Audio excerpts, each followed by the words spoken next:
اعوذ باللہ من الشیطان الرجیم بسم اللہ الرحمن الرحیم الحمد للہ رب العالمین وصلی اللہ علی محمد وآلہ الطاہرین اللہم صل علی محمد وآل محمد وعجل فرجہ. السلام علیکم ورحمۃ اللہ وبرکاتہ. وعلیکم وعلیکم السلام السلام ورحمۃ اللہ وبرکاتہ. خیریت سے ہیں آپ سب لوگ؟ ٹھیک ہیں؟ جوہر، ساحل، علی عباس، وسیم، افنان، آپ سب ٹھیک ہیں؟ الحمدللہ. ظرفیشہ میم آپ ٹھیک ہیں؟ انیس فاطمہ، فیروز جی فاطمہ، اینا الحمدللہ. میم، انما فاطمہ، فاطمہ زہرا آپ ٹھیک ہیں؟ نکھت، جی الحمدللہ. جی خیریت سے. نکھت الحمدللہ. روحی جی میم، الحمدللہ. ثانیہ زہرا، مونس فاطمہ، شمشاد میم آپ ٹھیک ہیں؟ شیشمہ میم، رفت فاطمہ اور رئیس، آپ سب لوگ الحمدللہ. ٹھیک ہیں؟ الحمدللہ دعا جی ہے. ہماری گفتگو چل رہی تھی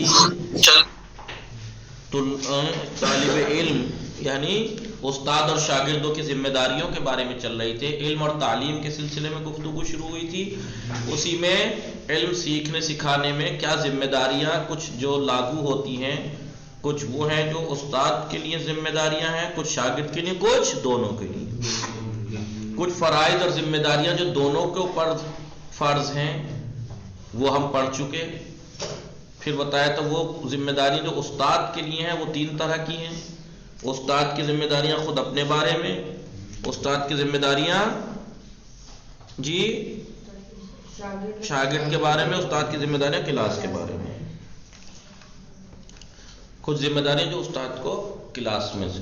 ایسے ہی شاگرد اور طالب علم کی بھی کچھ ذمہ داریاں ہیں، وہ تین طرح کی ہیں. وہ بھی خود طالب علم کی اپنے بارے میں ذمہ داریاں، استاد کے بارے میں ذمہ داریاں، کلاس کے بارے میں ذمہ داریاں. شاگرد کی جو اپنے بارے میں ذمہ داریاں چل رہی تھیں اسی کو بیان کر رہے تھے. سب سے پہلا کہ طالب علم سیکھنے سے پہلے اپنی روح کو، اپنے دل کو برائیوں سے، حسد، کینہ، بغض وغیرہ سے پاک و صاف کرے. نیت کو جی پاک و صاف کرے. دوسری ذمہ داری وہ عمر جو تعلیم کی ہے، بہترین زمانہ جو تعلیم حاصل کرنے کا ہے، اس کو ضائع اور برباد نہ ہونے دے. اس لیے کہ بچپن سے پڑھا ہوا پتھر کی لکیر کی طرح ہوتا ہے، یعنی کبھی مٹتا نہیں ہے، ہمیشہ رہتا ہے. اور بڑھاپے میں پڑھا ہوا پانی پر پانی نقش کی بھی طرح لکھا ہوتا ہوا ہے. ہوتا ہے. جی لیکن اس کا مطلب یہ بھی نہیں ہے کہ اگر ہماری عمر نکل گئی ہے اور ہم کچھ سیکھنا چاہیں تو یہ سوچیں نہیں جی اب زمانہ نکل گیا، بچپن کا زمانہ تھا، ہم نے نہیں پڑھا تو اب نہیں پڑھنا چاہیے. نہیں، ایسا بھی نہیں ہے، ورنہ علم ہر عمر میں واجب ہے. نمبر 3، حتی الامکان یعنی جہاں تک ممکن ہو ایسی مصروفیتوں اور مشغولیتوں سے دور رہے. یہ بھی ہم نے پڑھا تھا. ایسی مصروفیت اور مشغولیت سے بچے جس سے تعلیم پر اثر پڑتا ہو اور ان کی فکر دوسری طرف لگ جاتی ہے. جیسے کل میں نے مثال دی تھی کہ منع کیا ہے کہ ایسی مشغولیت اور مصروفیت میں نہ رہے جو تعلیم پہ اثر ڈالے. لیکن آج کا ماحول ایسا بنا دیا گیا ہے کہ تعلیم کو چھوڑ کر ہر طرف، ہر مشغولیت، ہر مصروفیت کی طرف انسان بزی ہے. کھانے پینے میں، پارٹی میں، یہ ہو جائے وہ ہو جائے. اس میں تو ہمیں ایک مسلمان ہونے کے ناطے جو ہماری ذمہ داریاں اس سے دھیان میں رکھنا چاہیے. جی کیونکہ اگر انسان کے ذہن پر کھانے پینے اور کپڑے، گھر، تفریح یا کام کاج، آمدنی، اخراجات جیسی فکریں غالب آ جائیں گی تو پھر وہ علمی مسائل کے بارے میں سوچنے کا امکان ہی باقی نہیں رہ جاتا. پھر وہ تعلیم کا کوئی نہیں سوچے گا. بتائیے آج کل کون سوچ رہا ہے تعلیم کا؟ تعلیم ایک بزنس بنا دی گئی ہے. تعلیم ایک بتائیے نہ چاہتے ہوئے بھی انسان نیت خالص رہ سکتی ہے، نہ چاہتے ہوئے بھی کہ اس کی نیت خراب نہ ہو، ایسا ہو سکتا ہے جیسا ماحول بنا دیا گیا ہے.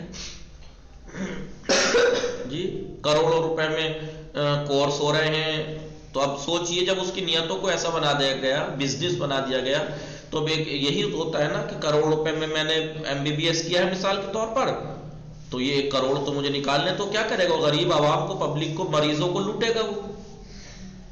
جی تو یہ حالات کر دیے گئے ہیں. تو یہ کیسے ہو گئے حالات؟ ایک دم ہو گئے. ہم ذمہ دار ہیں، سب ذمہ دار ہیں اس کے. جنہوں نے بزنس بنایا ہے وہ بھی تو انسان ہی ہیں جی. لہذا ادھر ادھر کی باتوں پہ اپنے آپ کو مشغول نہیں رکھنا چاہیے، کیونکہ تعلیم کے لیے صبر، حوصلہ اور مسلسل جہاد نفس کی ضرورت ہوتی ہے. نفس سے مسلسل جہاد کرنا پڑتا ہے. یہ نفس انسان کو الٹے سیدھے کاموں کے لیے بہکاتا رہتا ہے. کب تک پڑھے گا؟ کب کمائے گا؟ تجھے تو یہ کرنا چاہیے تھا، تیرے جتنے جنے کیا کیا ہو گئے، یہ ہو گئے وہ ہو گئے، بزنس کر رہے ہیں، یہ کر رہے ہیں، وہ کر رہے ہیں. تو کیا کرے گا وہ؟ یہ مسلسل جہاد کرنا پڑتا ہے، ورنہ یہ نفس انسان کو ورغلاتا رہتا ہے اور وہ وقتی لذتوں سے چشم پوشی پھر کرنا پڑتی ہے. تعلیم حاصل کرنے کے لیے جو یہ لذتیں ہیں ادھر ادھر کی، میرے فلاں کے ہاں عقیقہ، میرے فلاں کے شادی، اور میرے فلاں کے یہ، اور میرے فلاں کے وہ، ان سب کو چھوڑنا پڑے گا تعلیم حاصل کرنے کے لیے. لہذا دنیاوی آسائش اور آرام اور اس کی رنگینیوں کی موجودگی میں تعلیم کا جذبہ بالکل ٹھنڈا پڑ جاتا ہے. تعلیم کا جو جذبہ ہے وہ دنیا کی رنگینیوں میں ٹھنڈا پڑ جاتا ہے. لہذا دنیا کی رنگینیوں سے ہمیں اپنے آپ کو بچا کے رکھنا ہوگا، تب جا کے ہم تعلیم حاصل کر سکتے ہیں. نمبر 4 کیا ذمہ داری ہے؟ اور اپنے استادوں یا دیگر جو متعلقین ہیں، اس سے تعلق رکھنے والے ہیں، ان سے اپنے روابط کے بارے میں اثر نو غور کریں. استادوں سے، ماں باپ سے، بھائی بہنوں سے، رشتہ داروں سے جو اس کے تعلقات ہیں، رابطے ہیں، ان کے بارے میں شروع سے غور کریں اور ایسے دوستوں کا انتخاب کریں جو علم دوست ہوں. اپنے سب تعلقاتیوں کے بارے میں غور و فکر کریں اور پھر ایسے دوستوں کو چوز کریں جو علم دوست ہوں، جو علم کو پسند کرتے ہوں، علم کو دوست رکھتے ہوں. کیونکہ جو دوست لاؤبالی یعنی کھیل کود، ادھر کوئی ذہن نہیں ادھر ادھر کا، صرف افری تفری میں ذہن رہتا ہے اور وقت ضائع کرنے کے عادی ہوتے ہیں. کیونکہ جو دوست لاؤبالی اور وقت ضائع کرنے کے عادی ہوتے ہیں، ان کی دوستی سے پڑھنے والے بچوں پر بھی غلط اثر پڑتا ہے، اور ایسے دوست انہیں بھی ترقی اور کامیابی کی راہ پر چلنے نہیں دیتے. لہذا اپنے جن سے ہمارا رابطہ ہے دیکھیں کہ کسی ایسے سے تو رابطہ نہیں ہے جو ہمیں پڑھائی سے ہٹانے والا ہو، ہمیں ہمارے مقصد سے ورغلانے والا ہو. کیا کرے گا اور کیا کر لے گا، پڑھ کے دیکھ، بزنس کر، یہ کر، وہ کرنے کی. پڑھائی میں، تعلیم میں تو صبر کی ضرورت ہوتی ہے اور مسلسل اپنے نفس سے لڑنا پڑتا ہے، جہاد کرنا پڑتا ہے. نمبر 5 حوصلہ اور ہمت کو بہت بلند رکھے. تعلیم حاصل کرنے والے کا حوصلے اور ہمت بہت بلند ہونی چاہیے تاکہ اس کے اندر اعلیٰ علمی مداری درجے تک پہنچنے کا جذبہ باقی رہے. جذبہ اس کے اندر باقی رہے کہ مجھے اعلیٰ درجہ پر پہنچنا ہے، اعلیٰ مقام پر پہنچنا ہے. ورنہ اگر ہمت، اس کا حوصلہ کمزور ہوگا تو کہیں نہیں پہنچے گا. اس صورت میں عزم، ارادہ محکم اور پختہ ارادے کے ساتھ اپنی تعلیم کو آگے بڑھائے گا اگر اس کا حوصلہ اور ہمت مضبوط ہے تو. لیکن اگر وہ کسی معمولی درجے پر قناعت کر لے، لو جی میں مثلا کسی دہلی میں یا کہیں چھوٹے موٹے علاقے میں ایک آفس میں لگ گیا میں مثلا، اگر اسی پر قناعت کر لے اور اس کو اپنے لیے کافی سمجھنے لگے تو پھر وہ یقیناً ترقی کی اور راستے طے نہیں کر سکتا. بہت سے لوگ ہوتے ہیں تھوڑا سا وہ بننے کے بعد لو جی بس کافی ہے، گھر چلتا رہے گا. ہمت، حوصلہ اس کا بلند ہونا چاہیے. آگے آئیے.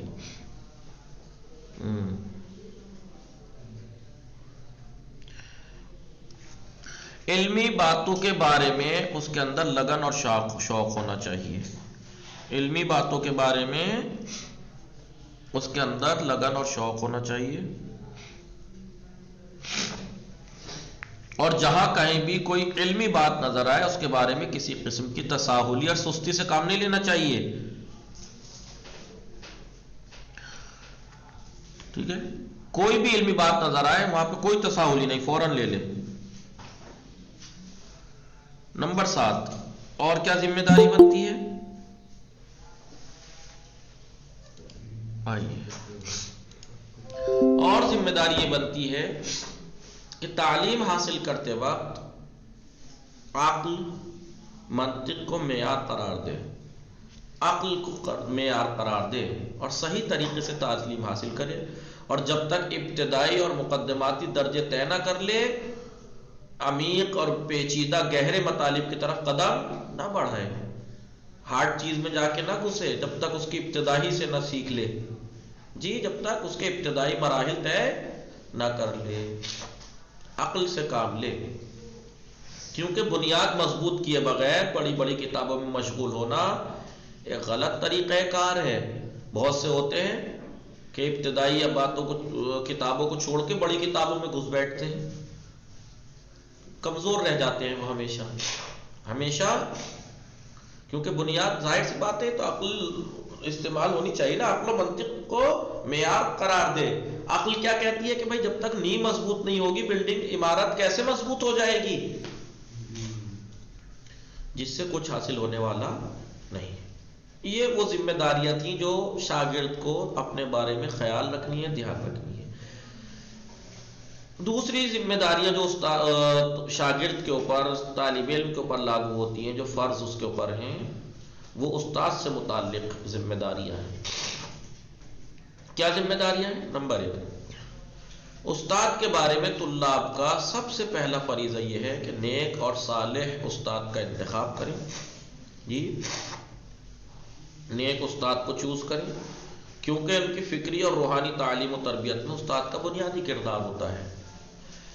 کسی بھی طالب علم شاگرد کی جو فکری ترقی اور تربیت ہوتی ہے، روحانی تربیت ہوتی ہے، اس میں استاد کا اہم رول ہوتا ہے۔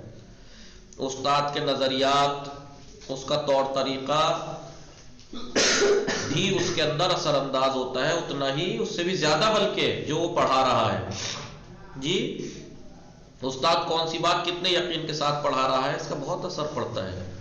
ایک بات ہے، ایک نظریہ ہے، وہ استاد اسے خود ڈاؤٹ میں پڑھا رہا ہے، خود اس نظریے کو نہیں مانتا، تو خود بخود اس کے شاگردوں میں منتقل ہوگا، وہ بھی اس کے مخالف ہوں گے۔ استاد کی عملی زندگی شاگرد کی تربیت میں بہت اثر انداز ہوتی ہے، لہذا اچھا استاد چوز کرنا چاہیے جس کے نظریات، فکر، شعور اچھا ہو، بصیرت اس کے اندر ہونی چاہیے۔ لہذا استاد کے اندر دو چیزوں کا وجود نہایت ضروری ہے، دو چیزیں بہت ضروری ہیں استاد کے اندر۔ ایک نیک اور صالح ہو تاکہ اس کے شاگردوں پر اس کی رفتار و گفتار کا مثبت اثر، پازیٹیو اثر پڑے۔ اگر یہ استاد ہی غلط نظریات کا حامل ہو، غلط ہی نظریات ہوں اس کے، تو ظاہر سی بات ہے وہ شاگردوں میں بھی منتقل ہوں گے۔ نمبر 2، علمی، فکری اور تہذیبی اعتبار سے بالکل پختہ اور تجربے کار ہو۔ جو استاد جسے چوز کر رہے ہیں وہ علمی اعتبار سے بھی پختہ اور مضبوط ہو، فکری اعتبار سے بھی اور تہذیب کے اعتبار سے بھی ٹھیک ہے، مکمل ہو، پختہ ہو، تجربے کار ہو۔ یہ ہونا چاہیے ہر استاد میں، اور اگر ایسا کسی میں نہیں ہے تو اس سے پڑھنے مت پہنچ جانا، جی اس سے مت پڑھنا۔ جو خود بدتمیز، بد اخلاق، بد کردار، بد نیت، بد عقیدہ ہو تو سبجیکٹ کتنا بھی اچھا ہو اس کی زندگی خراب ہو جائے گی، غلط اثرات زیادہ پڑ جائیں گے۔ کتاب بھلے سیکھ لے گا، سبجیکٹ بھلے ہی پڑھ لے گا، لیکن اس کی عملی زندگی میں بہت نگیٹیو اثرات آئیں گے، کیونکہ استاد کی زندگی، اس کی رفتار و گفتار، وہ باتیں جو نہیں بتاتا لیکن اس کی باڈی لینگویج سے ظاہر ہوتی ہیں، وہ بہت اثر انداز ہوتی ہیں۔ میں آپ کو کچھ اور سکھا رہا ہوں لیکن میری پریکٹیکلی زندگی اس کے بالکل اپوزٹ ہے، بتا میں کچھ رہا ہوں تو آپ پہ اس کا اثر کم، اس کا اثر زیادہ ہوگا، جو میری پریکٹیکلی زندگی آپ پہ اثر انداز ہوگی۔ جی استاد کو اپنے باپ کی طرح بلکہ اس سے بھی برتر سمجھے، یعنی کس اعتبار سے؟ باپ کی نافرمانی نہیں کر سکتا اس کی بھی نہ کرے. احترام، کیونکہ والدین بچے کی جسمانی نشو و نما کرتے ہیں، بچے کو جسمانی اعتبار سے پالتے ہیں ماں باپ، لیکن استاد اس کی روح کی تربیت کرتا ہے. اسی بارے میں امام زین العابدین علیہ السلام نے یہ فرمایا ہے وحق کیا ہے سائس کا بالعلم، جس نے بھی تمہیں علم و معرفت کی طرف رہنمائی کی ہے اس کا حق یہ ہے التعظیم لہو، اس کی تعظیم کرو، والتوقیر لمجلسہ، اور اس کی بارگاہ کو محترم سمجھو، وحسن الاستماع الیہ، اسے اچھے سے سنو، ان کی باتوں کو بغور سنو، والاقبال علیہ، اس کی طرف اپنا رخ رکھو، اس کی طرف اپنا رخ اس کی طرف رکھو، ولا ترفع علیہ صوتک، اپنی آواز ان کے اوپر بلند نہ کرو، ولا تجیب احدا یسألہ عن شیء حتی یکون هو الذی یجیب، جب تک کوئی سوال کرے اس سے تو آپ جواب نہ دو. جی جب کوئی سوال کرے تو تم جواب نہ دو بلکہ اسے جواب دینے دو. هو الذی یجیب، استاد کو جواب دینے دو. ولا تحدث فی مجلس احدا، جی لوگ کسی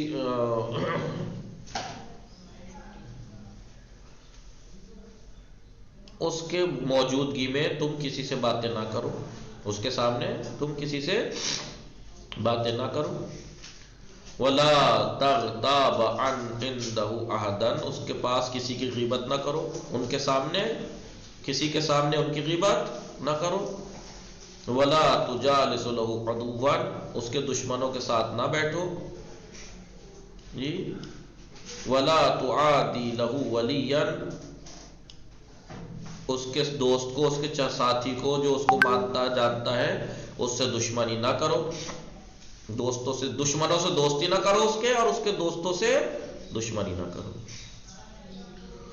فَإِذَا فَعَلْتَ ذَلِكَ، اگر آپ نے ایسا کر لیا، شَهِدَتْ لَكَ مَلَائِكَةُ اللَّهِ جَلَّ وَعَزَّ، تو اللہ تعالیٰ کے جو ملائکہ اور فرشتے ہیں وہ تمہارے لیے گواہی دیں گے کہ بِأَنَّكَ قَصَدْتَهُ، کہ تم نے اس کا ارادہ کیا، یعنی تم اس کے پاس گئے کس لیے، وَتَعَلَّمْتَ عِلْمَهُ لِلَّهِ، اور آپ نے اس سے علم سیکھا اللہ کے لیے. جی لا للناس، لوگوں کے لیے نہیں. تم نے علم، یہ فرشتے کیا گواہی دیں گے کہ تم علم سیکھنے کے لیے اس کے پاس گئے، اور اللہ کے لیے تم نے علم سیکھا، لوگوں کے لیے نہیں سیکھا. جس نے بھی علم و معرفت کی طرف تمہاری رہنمائی کی ہے، جس نے بھی تمہیں علم سکھایا، معرفت سکھائی، اس کا حق یہ ہے کہ اس کا احترام کرو، اس کی بارگاہ کو محترم سمجھو، اس کی باتوں کو بغور سنو، اس کی جانب اپنا رخ رکھو، اپنی آواز کو اس کی آواز پر بلند نہ کرو، یعنی زور سے اس کے سامنے نہ بولو، اور اگر کوئی اس سے سوال کرے تو تم جواب نہ دو بلکہ اسے جواب دینے دو. کسی کے سامنے اس کی غیبت نہ کرو، اور اگر کوئی تمہارے سامنے اس کی برائی کرے تو اس کا دفاع کرو، بچاؤ کرو کہ ایسا کیوں کہہ رہے ہو آپ. اس کے عیوب کو چھپاؤ، اس کے عیبوں کو چھپاؤ، اور اچھائیوں کو ظاہر کرو. اس کے دشمنوں کے ہم نشین نہ بنو، دشمنوں سے ان کے دوستی نہ کرو، اور ان کے دوستوں سے دشمنی نہ کرنا. اگر تم اس بات پر عمل کر لوگے تو خداوند عالم کے فرشتے تمہارے لیے اس بات کی گواہی دیں گے کہ تم نے اس کا حق ادا کر دیا ہے، اور اس سے خدا کے لیے تعلیم آپ نے حاصل کی ہے، نہ کہ لوگوں کو دکھانے کے لیے. سمجھ میں آیا؟ یہ اس کا حق ہے کہ آپ یہ ادا کیجئے. جی مولانا. لہذا ایک ذمہ داری اب کیا بنتی ہے کہ اپنے استاد کے سامنے تواضع اور انکساری سے پیش آئے، تواضع اور انکساری کے ساتھ، یعنی گھمنڈ نہ ہو، تکبر نہ ظاہر ہو، خلوص کے ساتھ اس سے سامنے پیش ہو. کیونکہ ہر عالم کے سامنے تواضع ضروری ہوتا ہے، ہر عالم کے سامنے تواضع ضروری ہوتا ہے. ٹھیک ہے؟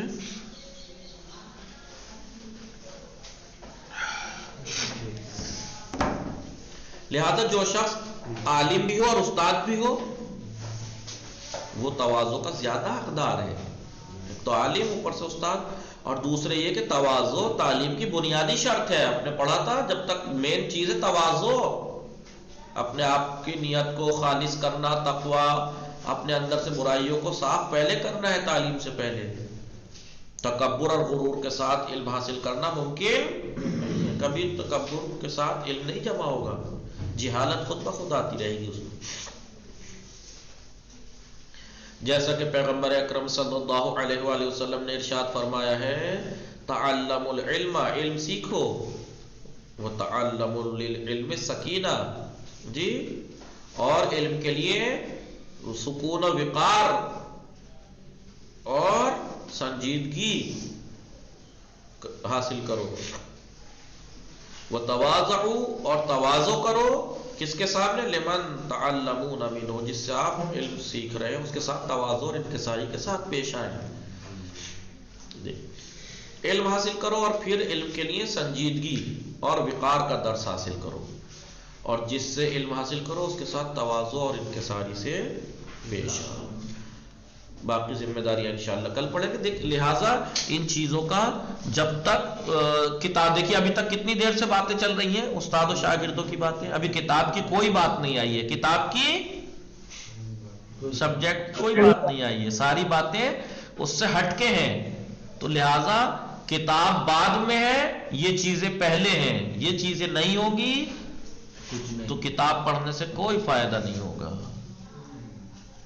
وصلی اللہ علی محمد وآلہ الطاہرین. اللہم صلی علی محمد.